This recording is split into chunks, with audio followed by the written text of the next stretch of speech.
So in previously we saw how you can print a string and integer. So right now I'll show you how you can know that what is a string and what is a integer. There is a syntax called type.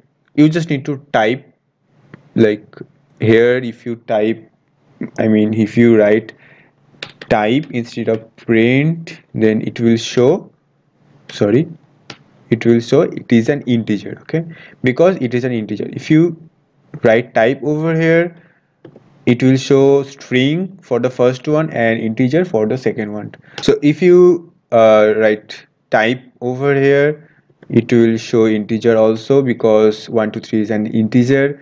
But if you type over here, it will show a string because it is in the quotation mark and it should be string. So you can see it is saying it is a string. Say suppose you have to you put some decimal values like 123.123, so it will show it is a float type, because this decimals contents means it is a float type. So if you just run this code, it will say it is a float type. If it is doesn't contain any kind of integer and it contains only decimal values, then it is also a float. Like if you press Ctrl Enter and it will show float, because only decimal values means it is a float.